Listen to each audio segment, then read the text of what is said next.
This talk, the model organism, looking at Physarum polycephalum, the many-headed slime mould, this is designed to complement your Grow Lab induction, where you will be invited to take home a slime mould experimental kit.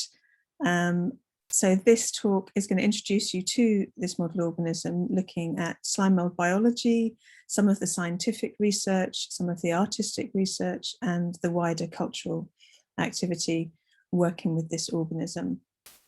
So hopefully it will give you an idea of how the organism works and how you might want to interact with it experimentally.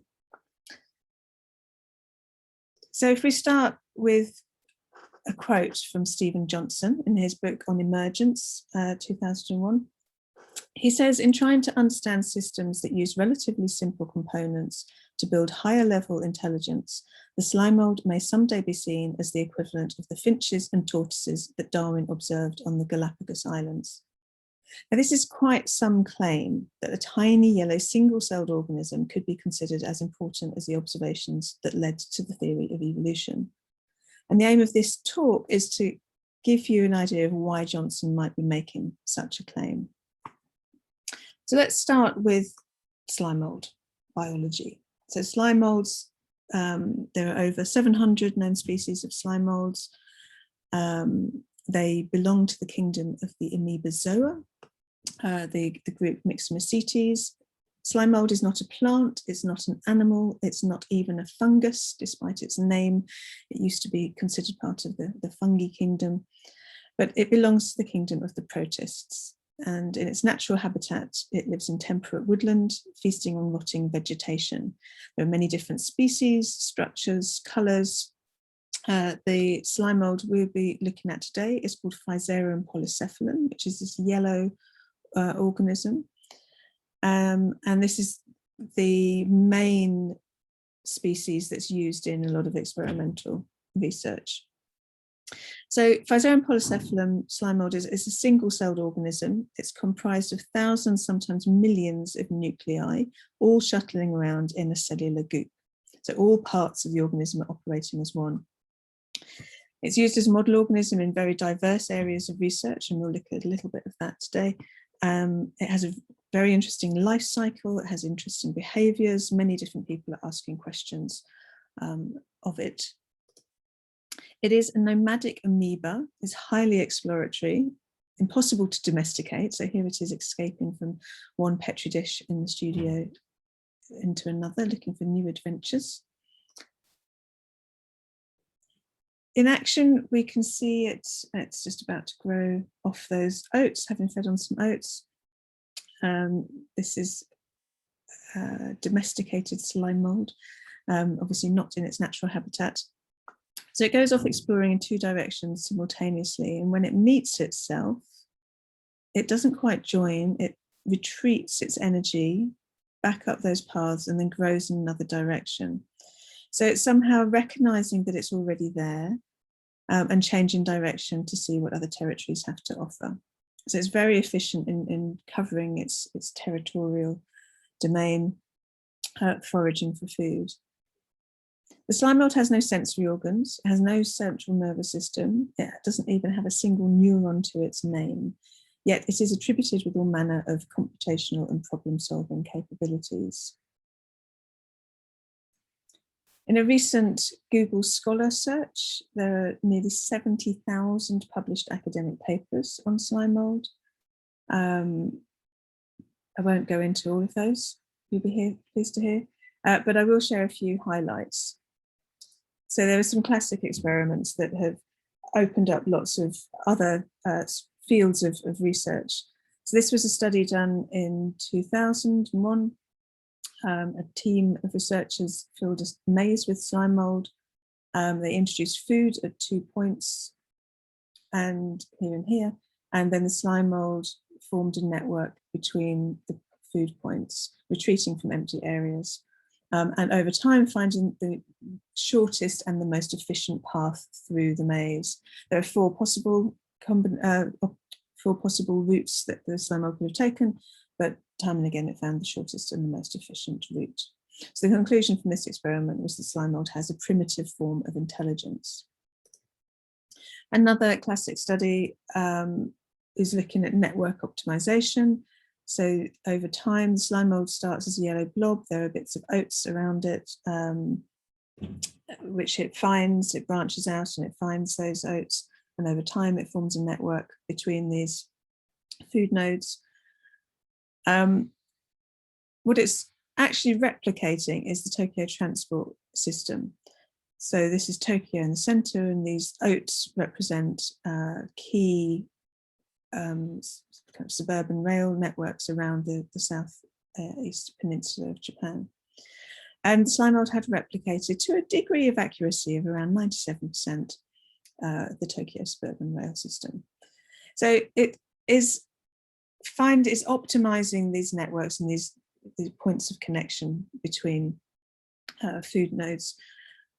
And that's intriguing computational scientists, it's intriguing molecular biologists, biophysicists, biochemists, and people are also looking at it as a form of wet computer, as a biological computer, so in terms of microelectronics and robotics.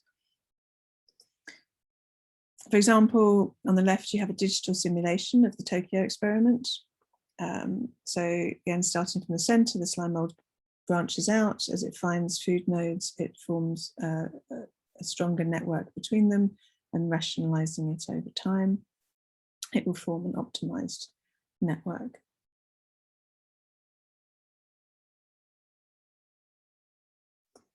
On the right, you have a robot controlled by a slime mould. So this is using the slime mould as part of the transistor, controlling the slime mould is responding to light and controlling the direction of the robot. So the world over, researchers are decoding the biological behaviours and trying to extract computational rules and apply those to diverse fields of inquiry. The slime mould has spatial memory. So it's through an extended body of extracellular matter.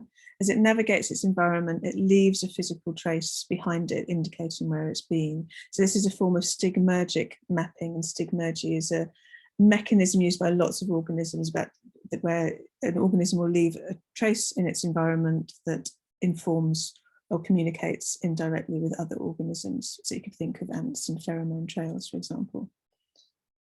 So the slime mould leaves this extracellular membrane behind it, which tells it where it's been and informs other organisms of the slime mould's whereabouts. It also has temporal memory. And this experiment, the researchers exposed the slime mould to cold, dry air at regular intervals. And when the slime mould felt this cold, dry air, which it doesn't like, it slowed down its growth to conserve energy. And after a pattern was established in response to the change in atmospheric conditions, at the next interval, the researchers didn't make the change, yet the slime mould slowed down in anticipation of this unfavourable climate it was expecting. So we can see this in the graph. There's a repeat interval of the humidity and temperature changing. And then at the fourth interval, there was no change made, but the slime mould adjusted its growth in anticipation of that event. It eventually normalized again, and then when it was introduced later on, again, that same triggered that stimulus, the same anticipatory response. So there's lots of questions as to how something that is just a bag of cells without any sensory organs, without any neurons, can hold an understanding of time and anticipate that something should be about to happen. More recent research takes this question of learned behaviour further. So here the slime mould is tempted to cross a bridge with the promise of food. The only problem is that the bridge contains quinine, which the slime mould doesn't like. So we can see it starts on the right here, a very narrow path going from the slime mould to the food. It's very hesitant. On the second day, it goes across a little bit more boldly, slightly wider. By the end of the week, the slime mould has acclimatized to the environment that it doesn't like. It gets to the food without being too harmed. And each day goes across that bridge more boldly.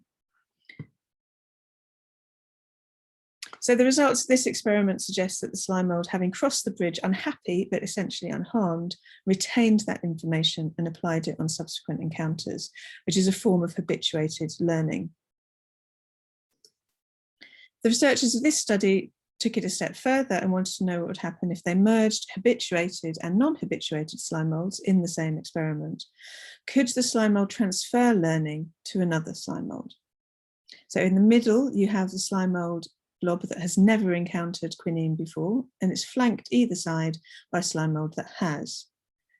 Placed in close proximity, genetically similar slime moulds will fuse, and we can see that fusing happening here, two slime moulds next to each other, and you can see a network forming across. So two slime moulds will become one. And that's what's happening here. So the habituated slime moulds will join together with the unhabituated one and pass that learning on to that slime mould, and it will cross the bridge. So researchers found that after 3 hours of fusion, the habituated information had been distributed between cellular matter, and the newly assimilated slime mould demonstrated the habituated behaviour, confidently crossing the bridge. So environmental information successfully transferred between organisms through fusion. So the question is, how can a brainless blob do all these things? So let's take a closer look. So the video here is sped up 20 times, and it's magnification of 400 times. But we can see what's happening inside the slime mould cells. This kind of shuttling back and forth of nutrients and chemical information. It's called protoplasmic streaming. This is sped up, so in real time, this pulsing mechanism lasts around 90 seconds. It fluctuates depending on environmental conditions, temperature, humidity, stress levels, etc. But whilst no one knows exactly, it is within this continuous synchronous oscillation that researchers believe slime mould intelligence lies. So it's transmitting chemical signals, it's communicating vital information about available resources, about environmental conditions, but all parts of the cell constantly in communication with each other, distributing that information across this unicellular body. And within this structure, all parts of the organism are working together to maximize resources and opportunity. So there's no top-down control, only local interactions and a constant feedback loop of communications. And these are emergent properties, referring back to Stephen Johnson's book on emergence. Those kind of that pattern recognition, low hierarchy or no hierarchy, feedback loops of information distribution, those are all characteristics of an emergent system. So slime mould intelligence is an emergent property of these interactions between many, many thousands or millions of nuclei all operating within the cell membrane. As an artist, I've been working for over 10 years on and off with slime mould as a material, as a model, and as a metaphor. Over this time, I have learnt from the organism. I've grown to understand the slime mould's motivations and behaviours, how it responds to my cues and interventions. I can predict its patterns of growth, and I know its likes and dislikes. But ultimately, I cannot control the outcome. So it's a negotiated co-creation between two different forms of intelligent life, human and non-human. Artistic processes and outcomes vary, from prints capturing significant moments of growth.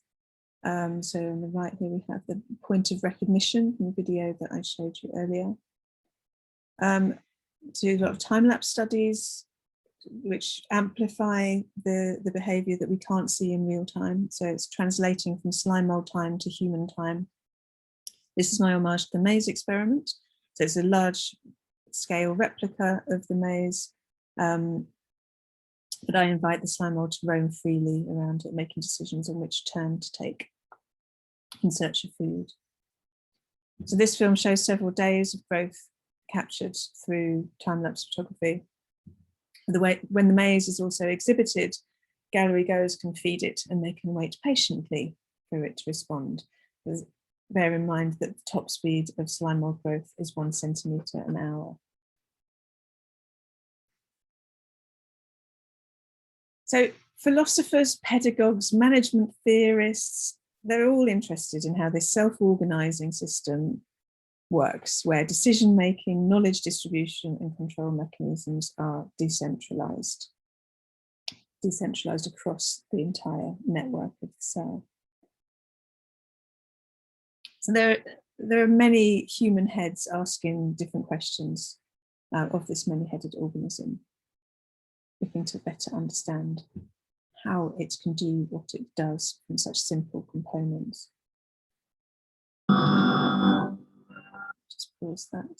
So this is, I'll let this run as a film introducing 2 genetically identical slime molds into the same environment, and we'll see what happens when they meet. Oops, let's go back.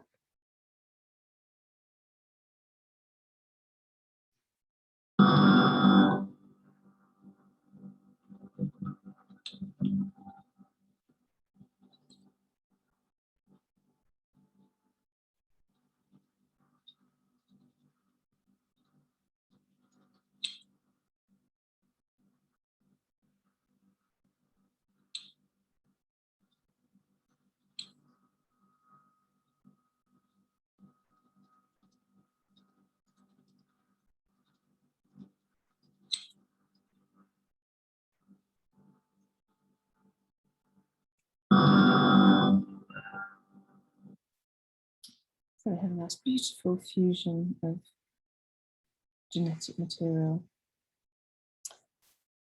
And this is interesting growth behaviour when food is taken away.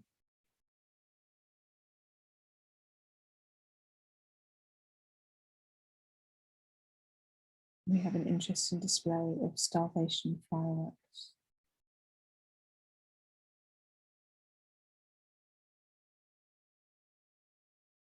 So I see the slime mold as something that we can learn from, not by falling into anthropomorphic patterns of projecting our own sensibilities onto it, but as a vehicle through which we can examine our own behaviours and capacities within the shared ecosystem we inhabit. So I think of it as a model for interdisciplinary inquiry, a model looking at network behaviour across species and scales, so looking at how different systems operate, whether they're political, environment or social. I'm also interested in the computational aspects, and the relationship between organic and digital. So this is a digital simulation of the slime mould, transforming gallery goers into virtual food nodes for the simulated slime mold to network between. So we're kind of dancing with a virtual slime mold whilst it tries to eat us. Kind of virtual hand-holding for gallery visitors.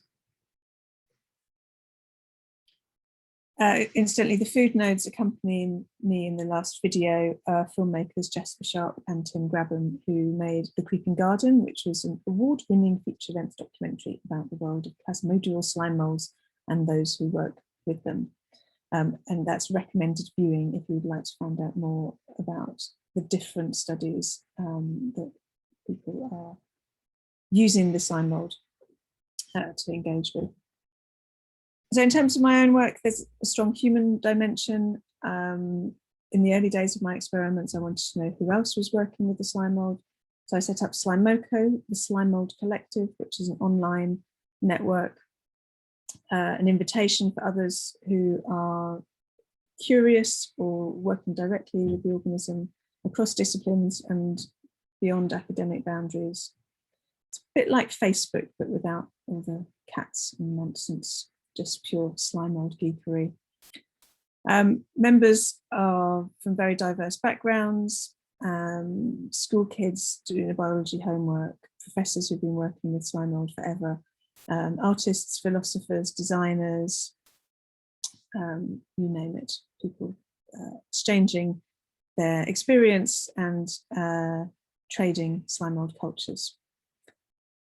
And it doesn't go unnoticed that the World Wide Web is also an emergent, dynamic, adaptive system.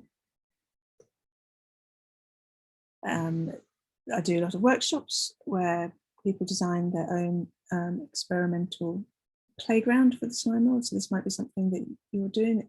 Essentially, it likes dark, damp areas, so you can use any kind of material, whether that's felt that holds water or agar.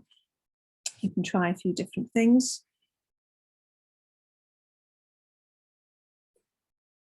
Workshops also use the slime mold as a model for looking at other network systems at larger human and urban scales. So here I worked with a group of artists and scientists to devise experiments that we could do in the laboratory, the park and the museum, and invite the public to join in over a bit of a marathon experimental weekend.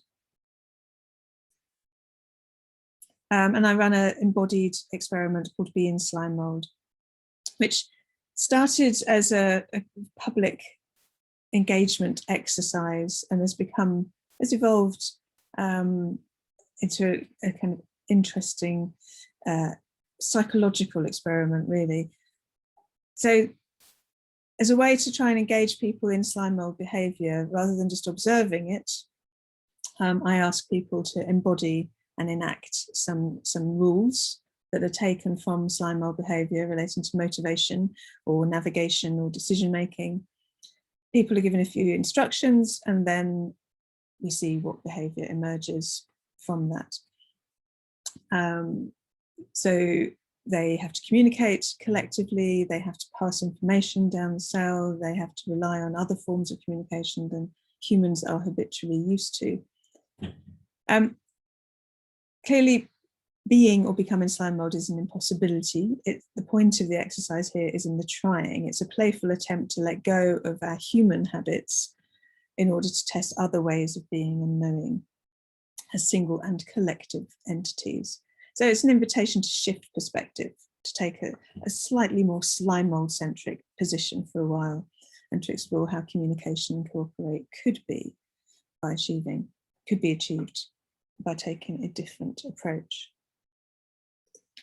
If you're interested in finding out more about what I do with slime molds, check out my website and the YouTube channel. And then the last section here is looking at wider cultural influence of slime mold.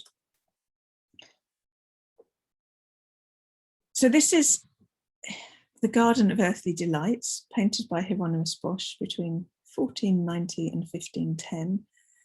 And in amongst the many depictions intertwining natural history and the human condition, no fewer than 22 species of slime mold have been identified. So this is a depiction of multi-species entanglements from a few hundred years ago.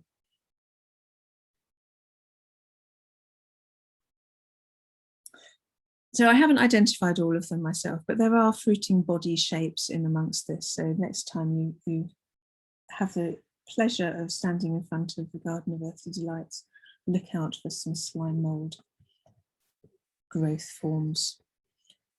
Ernst Haeckel, whose classic book Art Forms of Nature in 1904, who's a German zoologist naturalist, who described and named thousands of species. And these are some of his illustrations of slime mold fruiting bodies, which are incredibly beautiful. More recently, following in the last 20 years, the idea of the slime mold as a biological computer has really taken off, following experiments like the maze experiment and the Tokyo transport mapping. Andrew Adamatsky is a keen proponent. He runs the Centre for Unconventional Computing in the University of West of England in Bristol. And he's done a huge amount of research looking at kind of logic gates and the computational aspects of slime mold decision making. In the arts, other artists, Teresa Schubert has worked with pigmentation, exposing slime mold to different environments, and also digitally mapping slime mold behaviour onto the body. Eduardo Miranda runs the biocomputational music, bioacoustics in Plymouth, and he did a duet with the slime mould. Him, a grand piano, a huge amount of electrical components, and a little dish of slime mould in dialogue with each other. And Adamatsky and Miranda both appear in the Creeping Garden film that I mentioned earlier. As well as its kind of material and kind of electro transducing qualities, which the previous two are looking at. People are looking at it as a metaphorical model for cooperation or community. And here Blaine O'Neill, an artist, was using slime mould as a community mapping exercise. So people were asked to talk about their local environment, but to model it through mapping with oats and with slime mould. So the slime mould becoming a vehicle through which they could talk about how they felt about their environment. It's also been used recently as a metaphorical model for looking at Afrofuturism and speculative design. Artists Ashley Jane Lewis and Io Akunsundai, who under the name of Slime Tech Lab, held a workshop called Sowers, which was inviting other people to engage with the slime mould and discuss equity, hierarchy, collectivity, a speculative conversational vehicle. People are interested in its material properties, 3D printing of oat paste, and then the slime mould networks between the different structures. Urban planning and architectural interests. So Ecologic Studio, who are a conceptual urban design studio. They use Physarum as a conceptual basis for exploring city structures, resource distribution. Sometimes that's taken a little bit beyond the realms of what is possible, where speculation meets absurdity. So the slime mould likes an environment to be dark and damp. So it's a natural habitat. It rummages around the forest floor, eating rotting vegetation. That's where it's happy. But for some, kind of speculating on the future of architectural design, scale it up and put it on the outside of buildings. It shows to me that they have no understanding of what slime mould is or what slime mould needs. I think one of the most interesting merging of philosophy, biology and art was the non-human scholar in residence of Hampshire College. So Physarum polycephalum was invited as a professor at Hampshire College and to work with students on a speculative modelling exercise. And what they did was they invited the slime mould to test very human questions. So they built some experiments that modelled particular situations. So for example, this is looking at border control. So you have two experiments, one slime mould introduced in an environment without borders and one with borders. So they ran the experiment and then they sent the results to the Secretary for Homeland Security, who at the time was Kirsten Nielsen. And the letter is very tongue-in-cheek, but with serious kind of political lobbying potential. I quote from the letter. After several days, the unconstrained slime moulds were found to join together and thrive in the open border zone, suggesting that borders may be especially vital regions if allowed to develop without government interference. So the suggestion from the slime mould, the Plasmodial Consortium of Hampshire College, to policymakers was to introduce a strip of parkland at the US-Mexican border rather than a wall. The policymakers didn't ever respond. There were other experiments done around drug legalization, pollution, pertinent human questions explored in an ironic way through the slime mould. I think they also sent some to the British government around the time of Brexit as well, again with no response from the policymakers. And others are thinking of it a relational exercise. Steve Shaviro is a philosopher, and his book Discognition, it takes, each chapter is thinking like a different thing. So a computer, an avatar, a killer, an alien, a slime mold. And he discusses what cognition is through these other organic and mechanistic means. I could go on. There are loads and loads of really interesting examples of different people from different disciplines using the slime mold as a way to explore many different ideas around intelligence, agency, collectivity, ideas of cognition, proto-cognition. But I will leave that there. But just to conclude then, if we think, what is a model organism in scientific terms, according to Hans-Jörg Weinberger, who's a 20th century historian of science, he defines a model organism as a biological thing to know with. So it's a stand-in, an analogue. As an artistic and interdisciplinary researcher, I think of the model organism as a living material to think with, to ask questions with, and to create dialogue with. And that's the invitation to you, with taking home a slime mold kit and with potentially working with living organisms in the Grow Lab and outside of the lab, is to think, how are you thinking with this organism? What questions are you asking with it? What dialogue do you want to create with it and through it with others? So the next bit is I'm going to run through an experiment, and then you can go and play. So this is a classic experiment to create an environment for the slime mold to inhabit. So first of all, you need to think about what you want to test or model.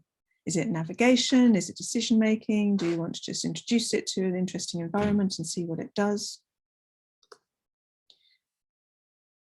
If you have an empty Petri dish, you can decorate it with felt shapes. But as I said, you can do this as easily with agar or with any material that will hold moisture, kind of watercolor paper or tissue paper. You can, anything that will hold moisture will keep the slime mold happy. But felt is particularly good because you get lots of different colors and you can cut it into different shapes and make a nice environment. So once you've decorated your Petri dish with the felt, add attractants. And known attractants include oats, rice, flour. You could put repellents in, but that's going to challenge the slime mold more. So you might want to be very, go easy on the repellents, but it doesn't like salt. And most of the time it doesn't like chili. Sometimes it's a bit ambivalent, but salt it definitely doesn't like. So moisten your environment to create an ideal environment. Slime mold likes damp, dark environments. Add the slime mold. Wrap it in foil to keep it in the dark, or put it in a shoebox or in a drawer, anywhere to keep it dark, and with a lid on to keep the humidity in, and then you can observe it over time. And if you want, you're welcome to put any results on the Slime Mold Collective, slimeoko.ning.com. So to recap, slime mold likes to eat oats. It likes it dark and damp. It is nomadic, so it will, after about a week, it will be crawling out of the sides of the Petri dish. That's time for it to move house. I will give you some instructions as well. There will be a PDF. But go explore. It is an intriguing organism. It's kept me amused and entertained and surprised for many years. I keep coming back to it as more and more research discovers more and more behaviours and properties of the organism. And I'm always interested in how other people tune into it, and how they can connect different concepts with the organism. So I hope you have fun with it, and let me know how you get on. Happy experimenting.